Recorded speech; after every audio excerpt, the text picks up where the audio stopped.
fiction, science fiction, horror, fantasy, crime, LGBT, thriller. You have now entered the House of Mystery with your hosts, Eric Shapiro, David North Martino, John Copenhaver, and Al Warren. Heard on KCAA 106.5 FM Los Angeles, 102.3 FM Riverside, and 105.0 AM Palm Springs. Welcome back into the House of Mystery. I'm Al Warren. Mr. Michael Hawley's here, so it must be Tuesday, and it's a horrific day. That is correct, Al. And I'm excited about this one here because, you know, I researched that Jack the Ripper suspect, Dr. Francis Tumblety, and he was born in County Meath in Ireland. And that is what I want to hear, Colin. He's probably our guest's father. We grow all the serial killers over here. National export. Well, you know, my dad said, whatever you do, just do it well. You know, Jack the Ripper is pretty well. You know, it's up there. Very good. There you go. So our guest today, of course, is Colin Leonard, and he is from that area in Ireland. So welcome to the show. Thank you very much. Glad to be here. Colin, now, growing up in that area, now I've heard rumors that this is kind of where Halloween kind of grew out of that part of Ireland. Yeah, this is where we invented Halloween in County Meath. Now, there's a neighbouring county that's trying to claim it, but we're not having any of that. So there's hills around, the hill of Clochta, the hill of Ward, and during Samhain festivals, they used to light huge big bonfires. Now, I don't know if they put anyone on those bonfires or they were just signalling to each other, but that was the festivals that Halloween grew from. So that's what we like to say over here in County Meath. Wow. Yes. What's the feel like there? Explain what it's like living there. How is the area? Is it really dark and scary and very, very rural? Like kind of what? It is quite rural. Where I grew up and where I'm living now is little country roads, hence the name of my novel. That's what inspired that. Yeah. But there's also in County Meath, there's these ancient monuments, Newgrange and up beside me, Lough Crew, which are like 5,000-year-old burial tombs. Kind of think of Stonehenge, but closed in, that kind of vibe. So there's an awful lot of that stuff around, old dolmens in fields, old Celtic crosses. So it is quite spooky and scary driving through roads. Yeah, that's what we've got going on here. Have you really got a lot of serial killers then? Is this like really a murdering place? We export our best serial killers. We send over to England. And that's what happened. So, yeah. So his last name was Tumblety. Do you know of any Tumbleties in the area? Tumbleties? No. Yes. Can't say his name. If I say it 3 times, he'll appear. That's right. He left County Meath in 1847 during the Great Famine, and then came with his family. He was one of 11. So he was his father was small family. Yeah. And a tenant farmer. Then they moved into the Rochester area around here in New York. Oh wow. So yeah, and then it begins. I must check that out. So I guess that leads you to what you've been doing now. I see this is like you were saying, it's your debut novel, and Country Roads. And I'm 248. Yeah, So. I was going to say, you were talking to him. Okay? I noticed on your webpage you've written for a lot of anthologies and a lot of different little stories, I guess short stories, right? And flash fiction, they call it, and stuff like that. Where did it all start for you, and how did you get into this line of work? Well, I have always loved writing. My grandfather was a poet, and he would have told me tales, horror tales and everything else like that. Now, the scary thing about that is he died before I was born, so I think it was his ghost that was telling me most of those. But so Did you sit on his lap? Oh boy. I did, but I fell through. So that's how I knew. But when I was in school, I was obsessed with. I loved writing, entered competitions, all that. Did English literature when I went to university, but then big thing called life sort of distracted me, whether it be partying. There was a lot of partying going on when I was in my early 20s in Ireland. We were around the rave scene. So between that, work, then having families, like I always would have written throughout, but I never took the time to concentrate on the industry, as it were, and find out about how to actually get published. Now, I went through a little phase while I was traveling where I sent stuff off to some literary magazines and horror magazines and had some success there, but never followed it up so much. But then once I got a bit older, about 10 years later, I decided, look, now is the time. You're not getting any younger. You're going to have to do what you want to do and write a novel, really concentrate on getting your stories published. So, and of course, it's much easier now to find with different groups, different podcasts, and all the information on the net. It's much easier to find out, how do I do this? Right. Yeah. Oh, yeah. It's easier to connect with people. How is the horror community in your area or even Ireland? Is this a strong community? No, I'm going to say no. Okay. There isn't that. Ireland, obviously famed for being the land of saints and scholars, kind of frowns a little on horror. There's a few horror writers from Ireland that I know, but a good proportion of them are in different countries. So you've got like Keelan Patrick Burke, I'm sure you've heard of, is over with you guys now. John Connolly is over here, but he's kind of on that cusp between crime and horror. Right. So it wouldn't be the most popular here. And that's why when I got success, it was through UK and US publishers. Right. Because they love the horror, killing and all that. They've got sick minds. Sick minds. Yeah. That is right. And I'm part of that. Yeah. I resemble that remark. Yeah. Yes. Yeah. They're all part of this sort of, darkness and stuff. Yeah. And another thing, so you were partying and drinking. I didn't think Irish people drank. No. Did I say that? Of course I didn't mean that. No, I was like drinking tea, you mean? Drinking tea, sitting at home, drinking knitting. Well, so what was it now?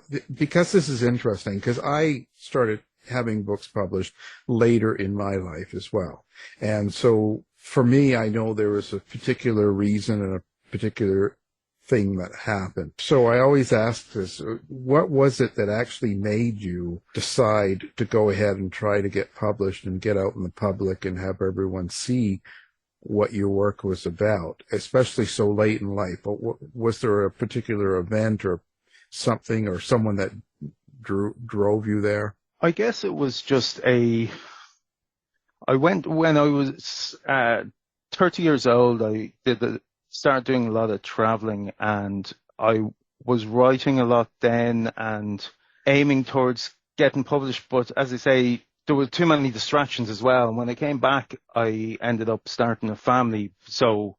And bought the little 200-year-old cottage that I'm in at the moment, little ramshackle place, and we started filling it with babies. So at that stage, I just I think something about having kids maybe makes you face up to your own mortality, not to be too glum about it, and what you want to do with your life. And as I say, I'd always wanted to be a writer. It was very, very important. But I suddenly realized, okay, no one's going to come along and talent spot you if you don't put the work in on getting your stuff out there. Yeah, it's true. And that's good. So you got it out now. So your first book, full book, it's called Country Roads. Let's talk about that. What's the basic premise of this book? The basic premise, I guess, and I started before this one, and around that time I was saying that I became determined to get a novel published on top of the short stories.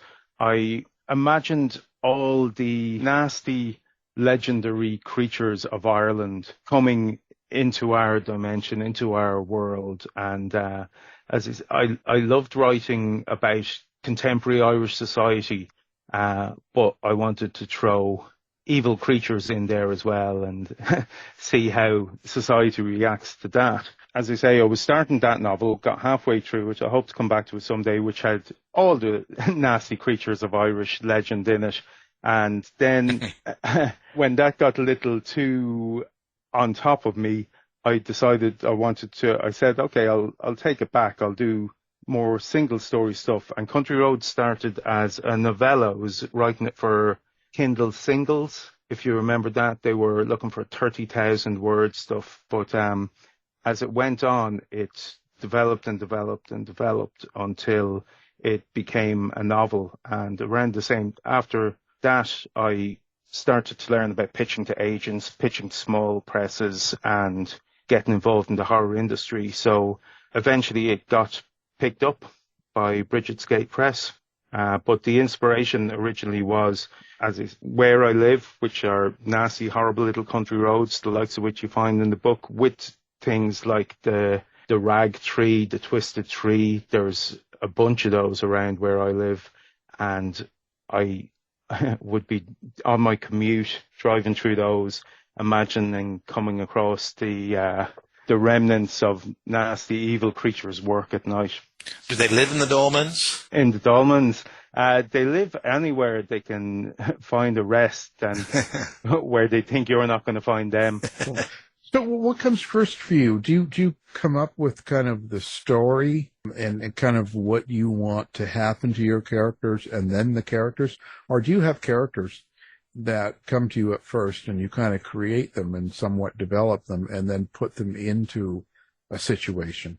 It's probably what comes first is kind of the concept and the setting, and then I will trying to develop the characters who would fit best into that for all my stories, whether they be shorts or novels. And so how do you work out your characters? Or it's kind of an interesting process, and it's so different for different people. When you create a character, for instance, some of your main characters in this book, is this something that comes from people you know or people you've seen? Or describe that process. There'll always be kind of composites, as it were. So there is a lot over the years, and I think that's with being an older writer as well. I'm not ancient. I'm just late 40s, but oh God, I know. You've met that many different people from different walks of life, especially if you're traveling, and in the work I do and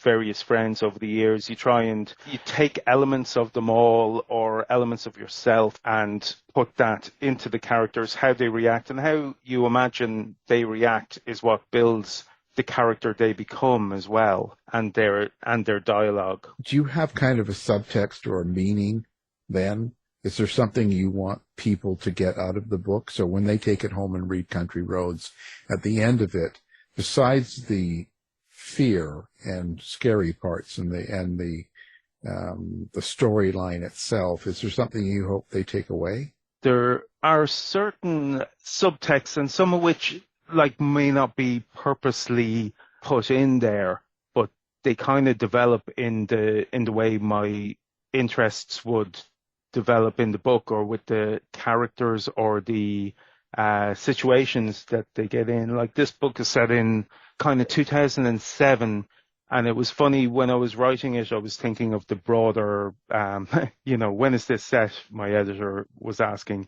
I was kind of thinking now, but now being so broad, it's spanned maybe 15 years for me.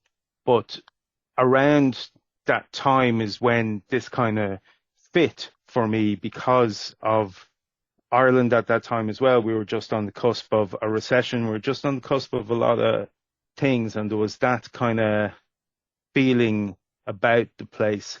And as well with there's a Garda Síochána in the novel, one of the main characters, which is a policeman in Irish. And around that time as well, there was a lot of well, I won't say a lot. I don't want to get myself sued. There was corruption in the force, and whistleblowers who came out talking about such things. So there's, I suppose, you mightn't really call that a subtext. It's kind of there in your face in this novel. But yeah, rather than just, as you say, a scare and an entertainment, I do try and portray certain aspects, particularly of Irish life or interpersonal relationships, family relationships, friend relationships, more so in this book. So that means 2007, there were not everybody with an iPhone in their hands. Yeah. Screwing up the relationship, right? Yeah.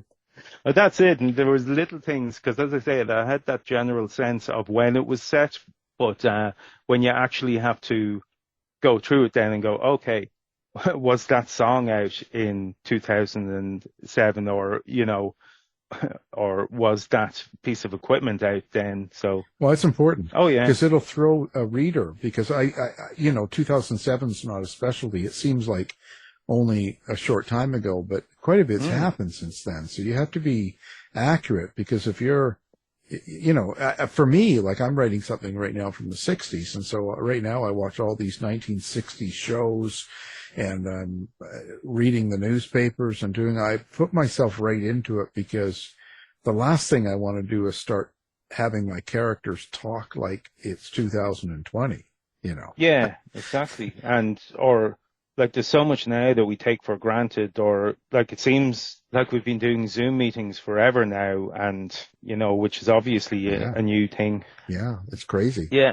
But yeah, there was it was just that, as I say, that feel of it, and possibly as well because I would have been around the age of the characters or a little younger at that time. You're looking at the main character in it, Luke is moving out to the country with his wife and a young child. It was that kind of mindset that I got in. It's easier to think of yourself in that mindset when you're thinking about the same time period.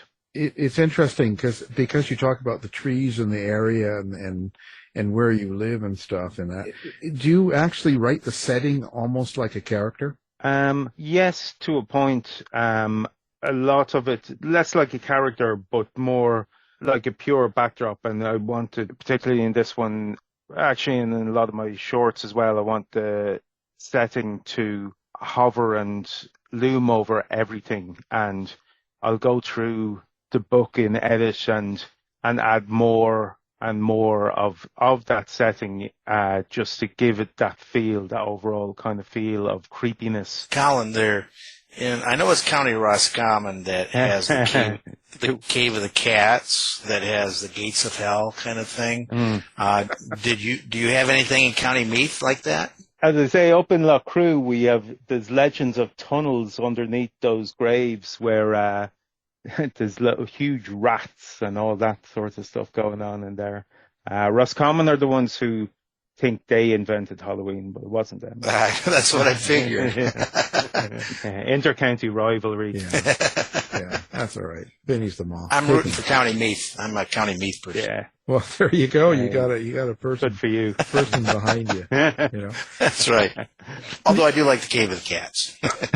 Yeah. In short stories, and when you're doing short fiction and stories, I think you have to choose your words and description very carefully, because you have a lot less to get the character across to the reader. Like they have less time to really feel and understand who and what you're writing about. So you've got to be very,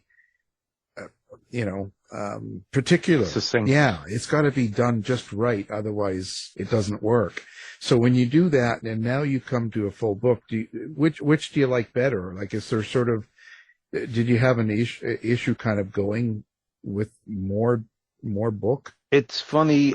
I actually prefer the drafting process of a novel better. You can let yourself just wallow in it. You can let yourself take little detours. With Country Roads in particular, it's a multi-character POV. So I was able to let characters develop, just run with it. If someone brought me one way, I'd go writing that and tighten it up in edit.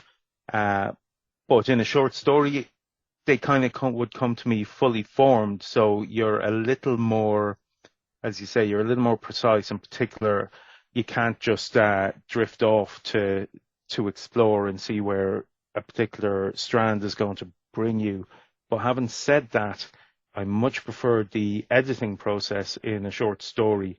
Like in a short story, I can dwell over a sentence and the rhythm of two words together for ages, and you could spend, an hour on that or just a little piece. But if you are given back edit notes on a novel, it can be very daunting. Of course, you're going, okay, right, I have to, and particularly if you're under a time frame, then you have to really just take it in chunks. But it can be quite daunting. That was the one difference I felt with the novel. And usually if you're getting edit notes back on a short story from an anthology, it's, a couple of phrases here or there is all they're asking for.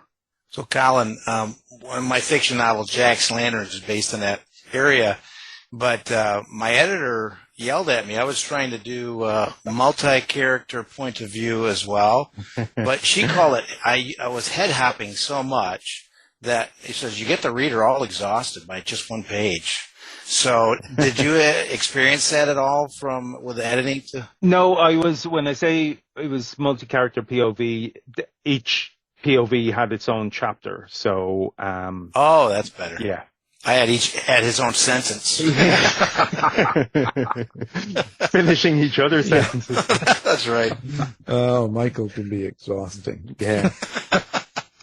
What I did find, though, by doing that was, and I purposely, the way in some novels you may have the choice where you're going to give a heading for each character when you're changing character in the novel. I forced myself not to do that so that I could really make sure that the voices were distinct enough that they could be told without.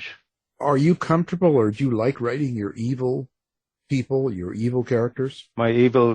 The supernatural ones or the human ones? Yeah, like whatever force is kind of causing the fear or the terror in your book or even your short stories.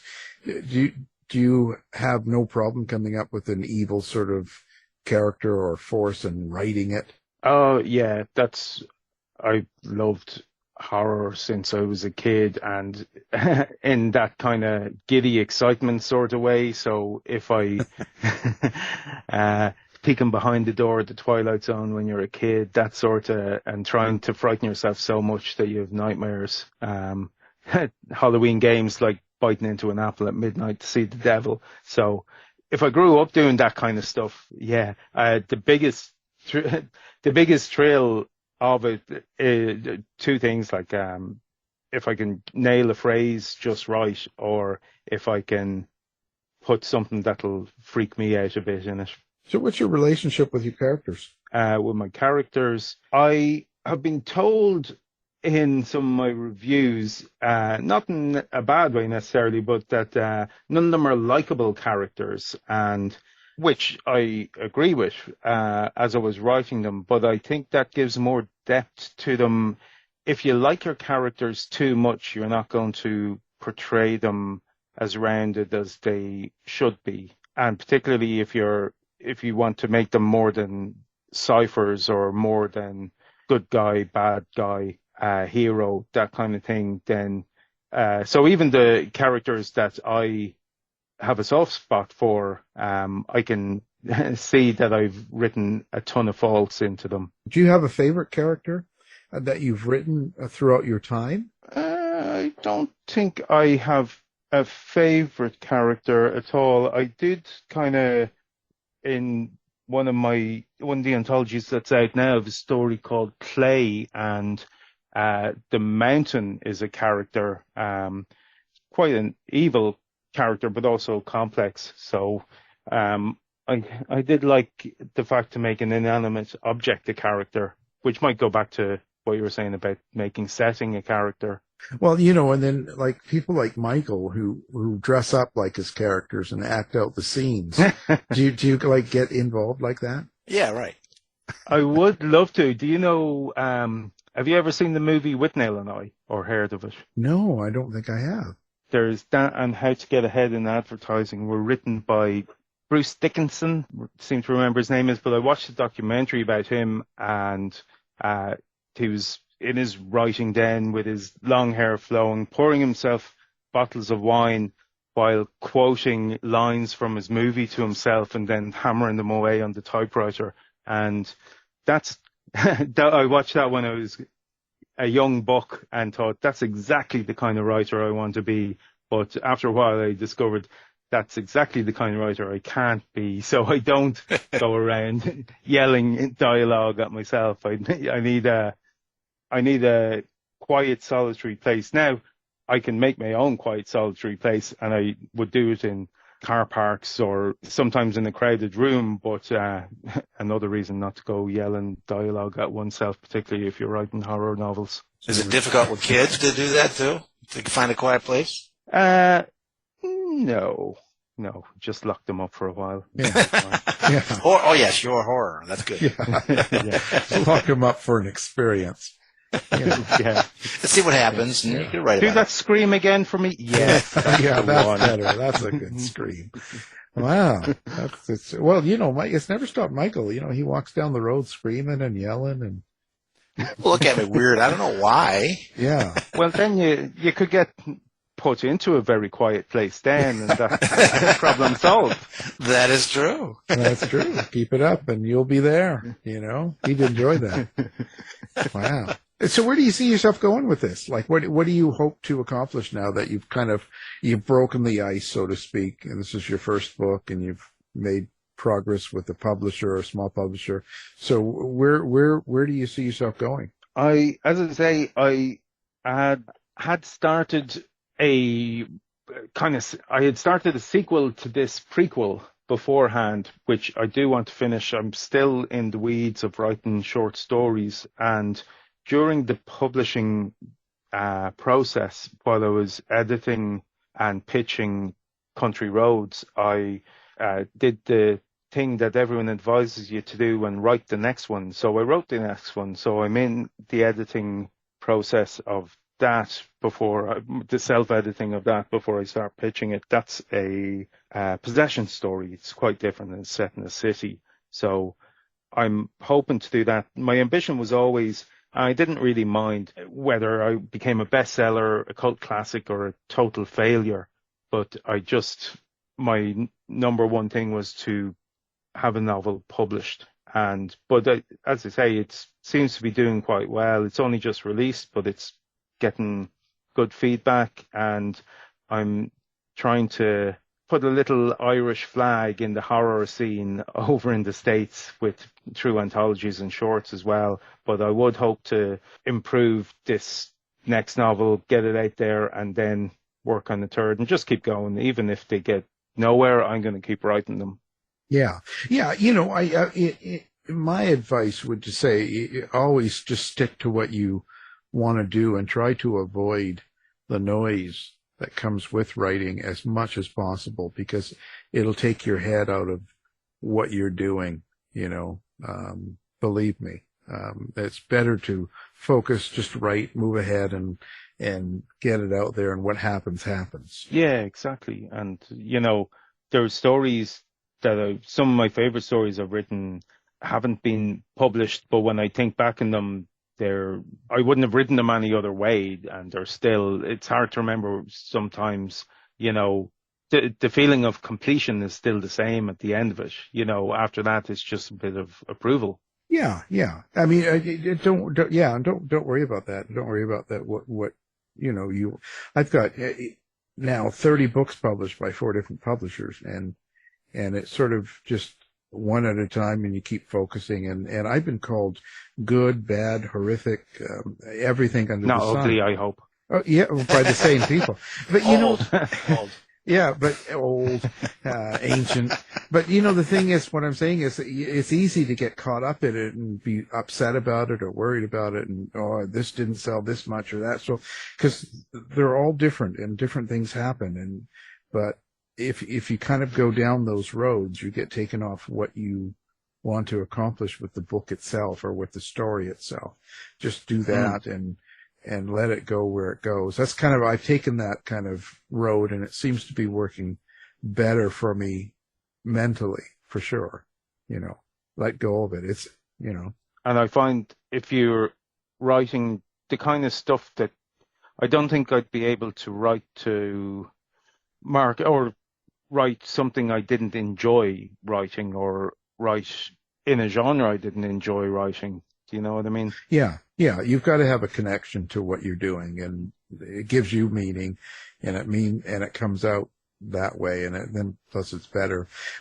One thing I always find is just funny. I don't know if you're finding this yet, but with reviews or what people say, sometimes I'm surprised at what people read into a story. Like when you put a book out, someone's going to read Country Roads, for instance, and they're going to take, certain things you've written, and they'll find meaning in it or find something in it that you totally wasn't even across your mind. Yeah. It was like you weren't even thinking about it when you wrote it. And that's probably one of the most bizarre things, is when someone actually starts telling you what it means, and it had nothing to do with what they said, and that's, for me, the strangest experience. And it obviously comes from your subconscious, or everyone's different. Everyone's experience is so different that their reading experience becomes that. Yeah, it's just a strange thing. Do you like writing characters? Because you said you've got the next book for this kind of series, in a way, written or in your editing. Did you like characters in a small town or of a city better? Like, how did you like each of those types? And it's funny, a lot of the feedback I got or definitions of Country Roads, they use that phrase small town horror, which I wouldn't have necessarily used, because our towns over here are a lot smaller than yours, and this is very rural setting as well. But in a way, the one that I wrote in the city is more isolating than the main character is more isolated than the characters in the country setting, which can be like in real life as well. Yeah. I've noticed that. I haven't thought about it so much, and when I talked to Anne Cleves a while back, who writes, and she writes a lot of small town characters. It's interesting to hear her process on small characters, and I thought, wow, I'd never really thought about it this before, and now you've got this Country Roads. But I guess it's all compared to what you've been through and what kind of experience you've had in a town. You're right, Are you rural or urban yourself, or? Well, my main house here it's rural, kind of, but it's 30 minutes to a pretty big town, pretty big city. So I wouldn't call it suburbish, but I was raised rural. Yeah.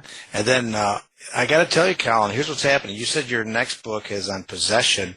Here, I'm telling you what's going to happen is County Meath, Francis Tumbley, Jack the Ripper is possessing somebody. If you need to do that, just talk to me, Colin. Yeah, absolutely. Yeah, and that's the last person you want to be possessed by, Michael. To Michael.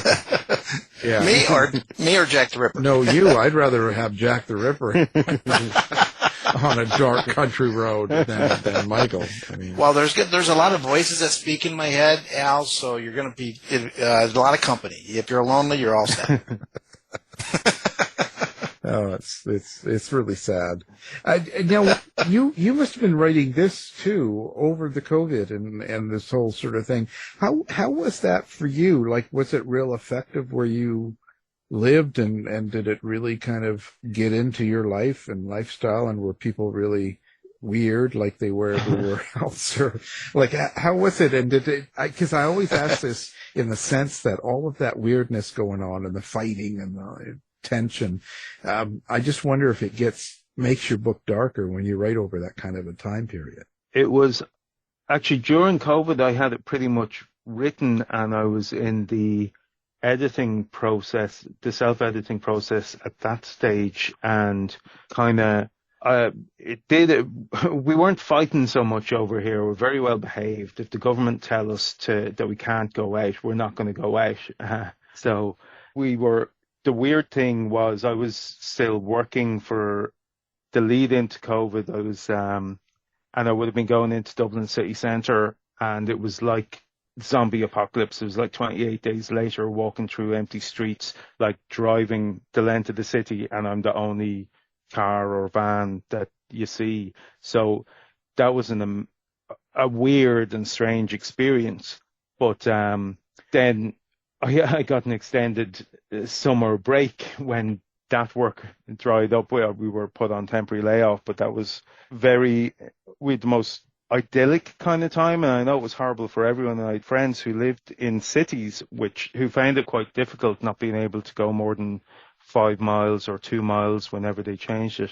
But we had a big field in front of us, and it was kind of glorious in a way. There was we didn't have to worry too much about anything other than paying the mortgage and getting some food, teaching the kids some homeschooling, and then I'd get my writing done. So it was very nice in certain ways. Yeah. It was an interesting time.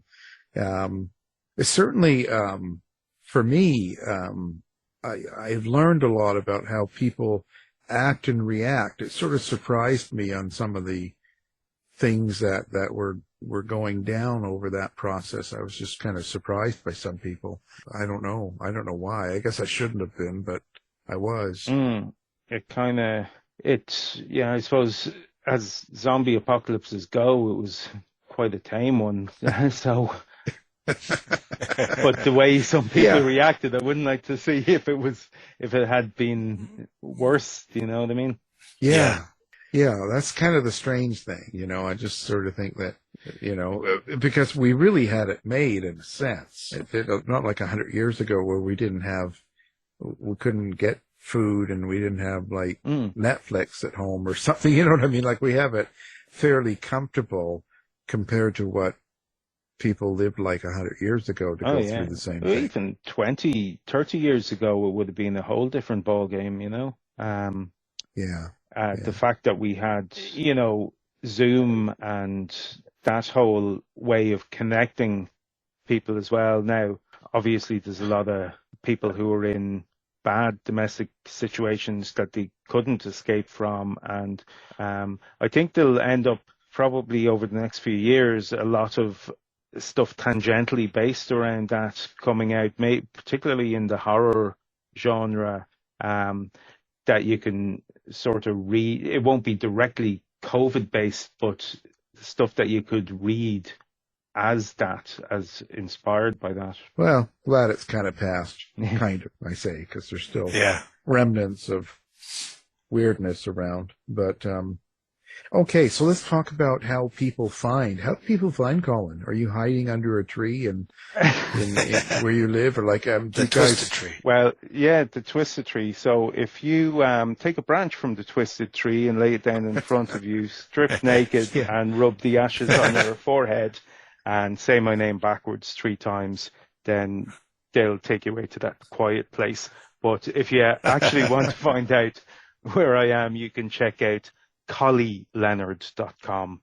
Fantastic. And you do social media or hang out in bars, like where, any of that stuff? I do Twitter, or is it X? Can't remember. Yeah. Excrement now. Yeah. There you go. I do that. I'm on Twitter at Colly Leonard, which is where I do most of my writing talk. Because I was in Facebook back when Facebook was a thing, that's polluted with all sorts of family, friends, randomers, work people. So, but I've kept Twitter /X completely pure for writing life, as it were. Right. Okay, well, we'll have that up on our website and your website so people can find you easily and find your book. It's out now. It came out, I guess, just here in July, just July 19th, 19th, so just a short time ago, and good luck with everything, and you'll be the next Stephen King. Yes. Who? You know. Well, you never know. And if not, oh well. But, we'll see what happens. Thanks so much, Alan, for giving me the opportunity to chat to you, and thanks, Michael. Nice speaking with you, Colin. Yeah, it's a pleasure to talk to you. And so everyone, get the book. It's called Country Roads, and the author is Colin Leonard.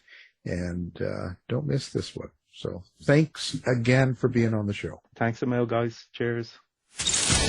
You've been listening to the House of Mystery radio show. To find out more about our guests, hosts, or show, go to www.houseofmystery.com. Show's over for now. Was it as good for you as it was for me? Yeah. Good night. This has been a production of Something Weird Media. I'll be back.